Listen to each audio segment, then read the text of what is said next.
Te sientas, cierras los ojos y empiezas a observar tu respiración. Empiezas a observar tu respiración y van a aparecer pensamientos, van a aparecer sensaciones, no las reprimes.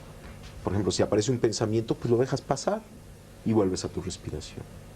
Aparece otro pensamiento, lo dejas pasar, lo observas cómo nace y muere y vuelves a tu respiración.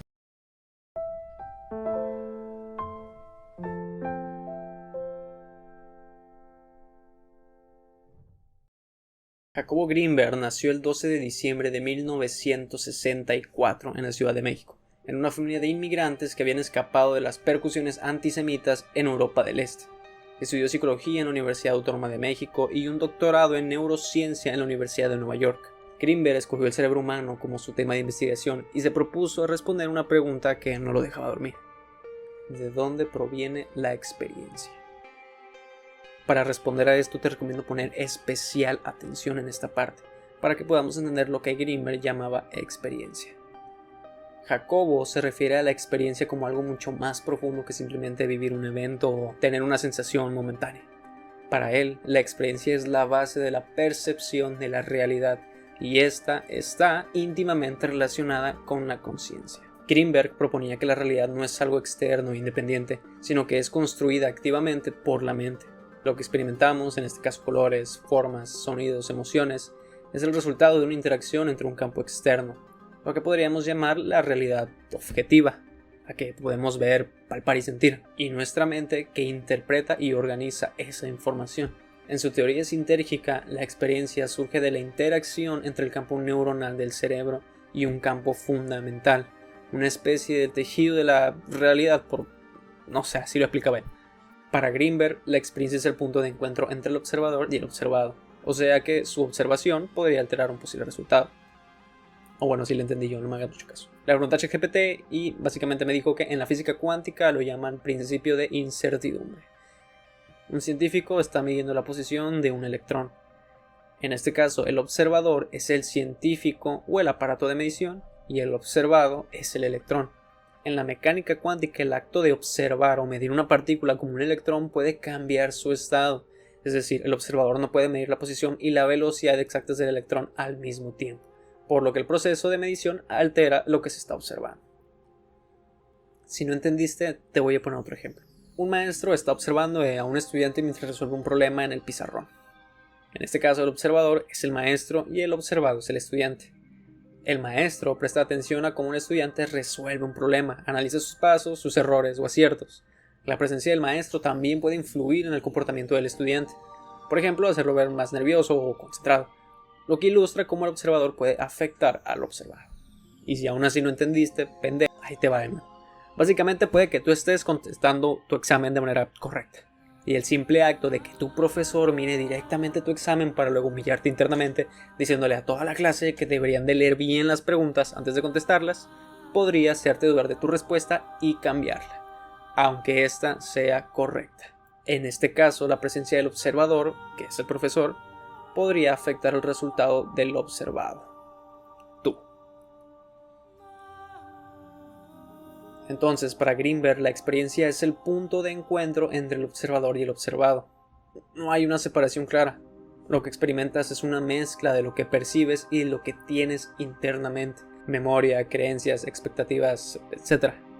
Así es como dos personas pueden tener experiencias radicalmente distintas ante el mismo evento, porque cada uno aporta su propio mapa de la realidad, entre comillas.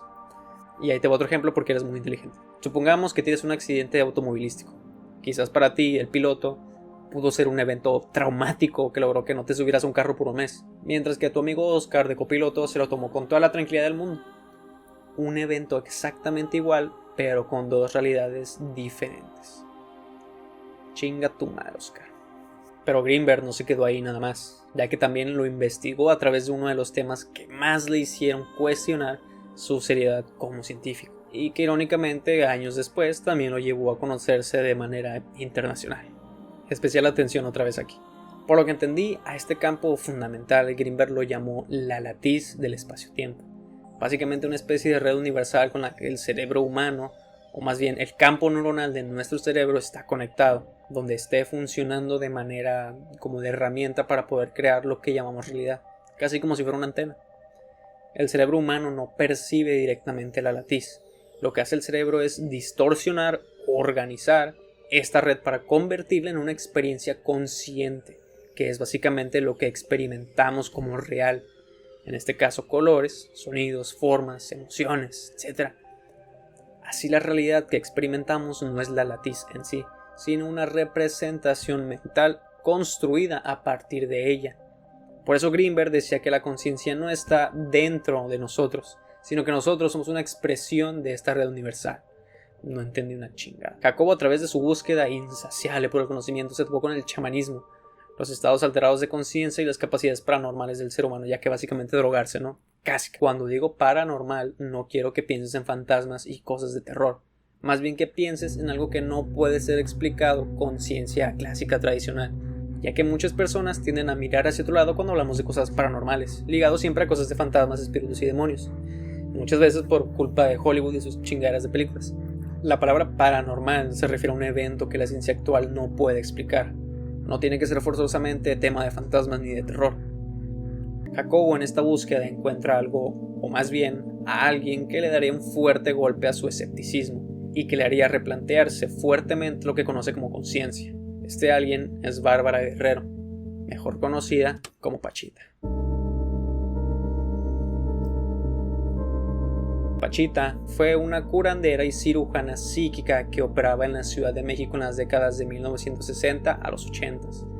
Era conocida por realizar cirugías sin instrumentos médicos y supuestamente materializar órganos para trasplantes.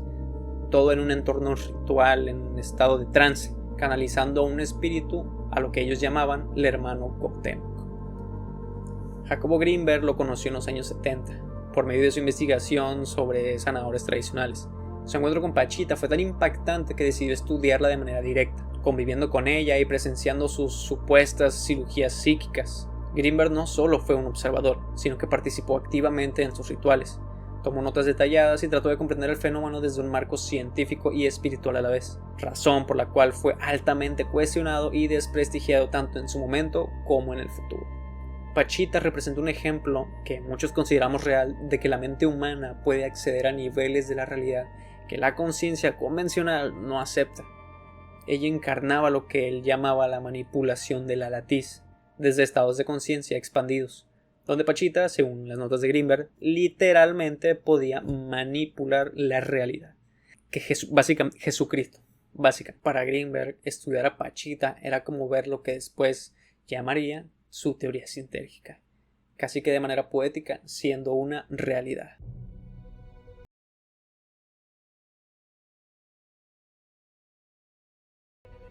Cuando Jacobo Greenberg supo de la existencia de Pachita, no se limitó a observarla desde la distancia en hacer entrevistas puntuales. Lo que hizo fue algo muy poco común para un científico. Se involucró profundamente en su entorno y práctica. Greenberg vivió cerca de Pachita y asistió regularmente a sus rituales de sanación, presenciando de primera mano las llamadas cirugías psíquicas que ella realizaba. Estas cirugías consistían en abrir el cuerpo de una persona sin instrumentos quirúrgicos convencionales, solamente con un cuchillo de monte, y luego extraer tumores, colocar órganos nuevos y cerrar la herida sin dejar rastro. Todo esto ocurría en un estado de trance donde Pachita decía canalizar a un espíritu al que él llamaba hermano Cuauhtémoc, una figura espiritual que guiaba sus manos. Lo más sorprendente es que Greenberg no solo fue un testigo pasivo, Pachita lo integró activamente en los procedimientos. Él mismo cuenta en varias ocasiones que le entregaba órganos que supuestamente habían sido materializados en el momento, lo hacía participar en el ritual, ayudando con los pacientes o sosteniendo partes del cuerpo, le hablaba mientras estaba en trance, como si supiera lo que él estaba pensando o iba a decir. La trataba con un nivel de confianza que implicaba algo más profundo que una simple relación entre curandera e investigador. Esta experiencia impactó a Greenberg profundamente. En vez de descartar lo que veía como un fraude o una alucinación, intentó comprenderlo desde su propio marco teórico, que en ese momento estaba desarrollando su teoría sintérgica. Para él, lo que Pachita hacía no era magia en el sentido clásico, sino una manipulación directa de la realidad a través de la conciencia, un acceso a un nivel más profundo del tejido del universo, lo que conocemos como latiz. Pero no todo era revelador e inspirador en la vida de Jacobo. ya que el cambio de este paradigma científico trajo consecuencias en su vida, ya que hablar de chamanismo y manipulación de la realidad a través de un enfoque científico hizo que más de uno cuestionara fuertemente el trabajo de Jacobo, como cualquier persona normal lo haría, ¿no? Si alguien te dice que de repente puede aparecer un corazón en su mano, probablemente te haga dudar de su estado mental. Antes de Pachita, Grinberg era un académico respetado. Había fundado el Instituto Nacional para el Estudio de la Conciencia en la UNAM, y sus investigaciones combinaban psicología, neurofisiología y neuropsicología con un enfoque riguroso. Pero al publicar el libro de Pachita en el 87, donde documentaba fenómenos como la materialización de órganos, la canalización de espíritus y las cirugías psíquicas, y un chingo de cosas más porque yo sí me leí el libro, muchos colegas comenzaron a considerarlo un místico, un charlatán. Esto marcó un antes y un después, ya que instituciones científicas dejaron de respaldarlo públicamente. Se generó una especie de silencio institucional alrededor de su figura, a pesar de su formación impecable. Quedó marginado del discurso académico dominante en ese tiempo y en la actualidad también. Sin embargo, Grinberg no retrocedió, sino todo lo contrario. Su aislamiento lo llevó a profundizar aún más en sus teorías y a acercarse a comunidades y experiencias fuera del circuito científico convencional. Aunque a lo largo de su vida Grinberg escribió más de 50 libros, muchos de ellos publicados por editoriales pequeñas o autopublicados, estos libros no eran novelas ni fantasías. Combinaban observaciones de campo, filosofías, neurociencia y espiritualidad. Es por eso que el libro de Pachita siento yo que es el más digerible a la hora de leerlo. Porque si tú compras la teoría sintérgica tratando de entender lo que él decía, pues honestamente yo lo leí 3 páginas, no entendí nada y tuve que buscar resúmenes en internet, ya que el amigo como escritor quedaba un poquito flojo, porque luego ves entrevistas de él y se ve que se desenvuelve bastante bien, pero como escritor se muere de hambre. Sus textos reflejan un pensamiento muy estructurado, con referencias tanto a experimentos como fenómenos inexplicables. Además mantenía diarios de investigación en los que escribía sobre sus propios estados de conciencia, sus experiencias con meditación, telepatía y percepción no ordinaria. Un dato curioso, se supone que Pachita también podría controlar el clima, Eso viene en el libro, yo lo leí. Lo central en esta etapa es que no se volvió un gurú comercial, no se dedicó a dar discursos ni a buscar fama. Su compromiso era con la investigación profunda y honesta, incluso si el mundo académico lo mandaba a la verga. A pesar de todos estos eventos negativos en su vida, Jacobo seguía estudiando y trabajando más allá de la curandera y amiga Pachita, sino que también convivió con chamanes, curanderos mayas, lamas tibetanos y no sé cómo se pronuncia eso. Y lo hacía no como turista espiritual, sino como investigador implicado, buscando entender cómo distintas culturas alteraban su percepción para acceder a estados de conciencia expandidos.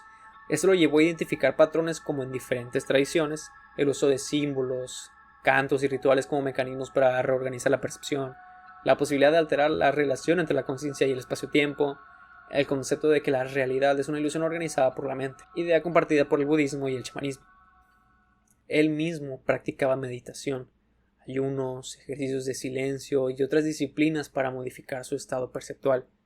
Si te habrás dado cuenta en el video, hablo de Jacobo en pasado, porque un 8 de diciembre de 1994 Jacobo Grinberg desaparece. El 8 de diciembre del 94 Jacobo Grinberg fue visto por última vez. Su familia había organizado una fiesta para celebrar su cumpleaños número 48 el 12 de diciembre, pero él no asistió. Inicialmente su ausencia no extrañó a nadie, ya que era común que realizara viajes espontáneos o se desconectara por días de la sociedad, hasta que simplemente habían pasado ya demasiados días que deciden acudir a la policía. La Procuraduría General de la República asignó la investigación al agente Clemente Padilla en mayo de 1995. Inicialmente escéptico respecto a los temas que Grinberg estudiaba, Padilla se sumergió en el mundo del chamanismo y la conciencia para comprender mejor el caso. Su compromiso lo llevó a convertirse en un experto en las áreas que Grinberg investigaba. Durante su investigación, Padilla recibió amenazas y fue acusado de delitos como robo de autos, lo que él interpretó como intentos de desacreditarlo y forzarlo a abandonar el caso. Finalmente fue destituido de su cargo y su sucesor eliminó todas las evidencias recopiladas argumentando que eran falsedades. Y a partir de aquí van a poner especial atención de nuevo porque la neta sí está bien pinche raro este pedo. Años después se reveló que la PGR había perdido el expediente completo del caso Grinberg. Esta pérdida impidió que la familia y otros interesados pudieran acceder a información clave sobre la investigación.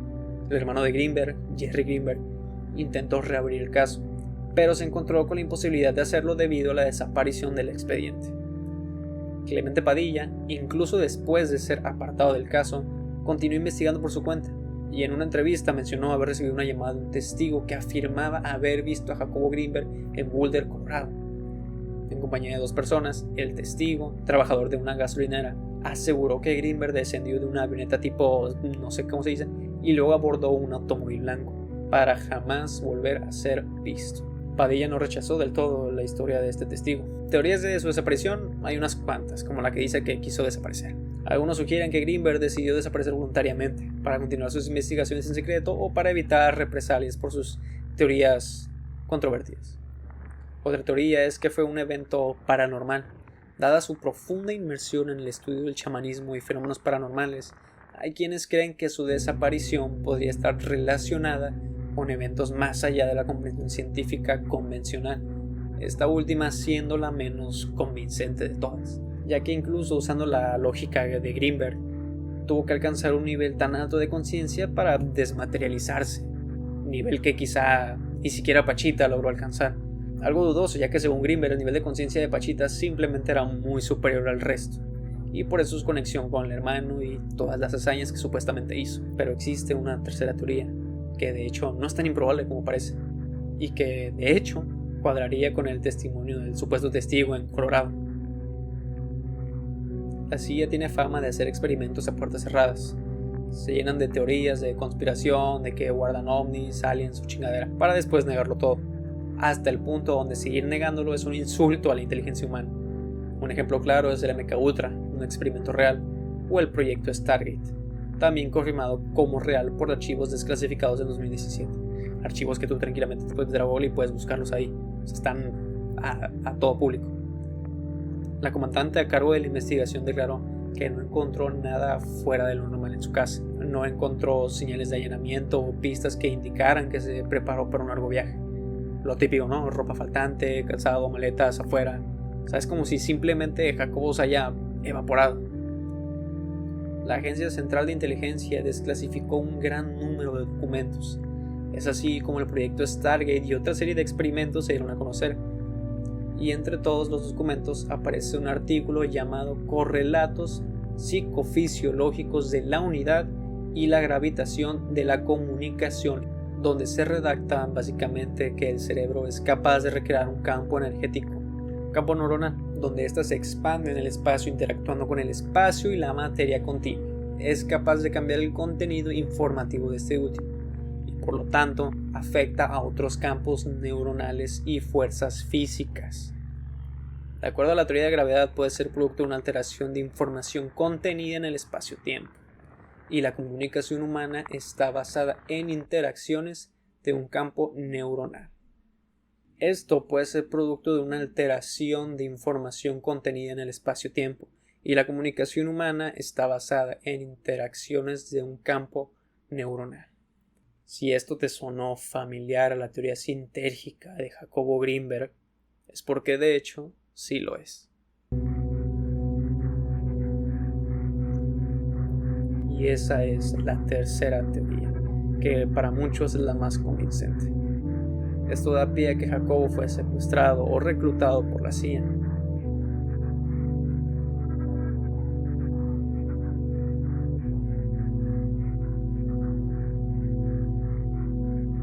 Todo lo que viste en el video está absolutamente bajo tu criterio. Así que te recomiendo hacerle honor al nombre de Jacobo y sé libre de pensar como tú lo desees y quieras.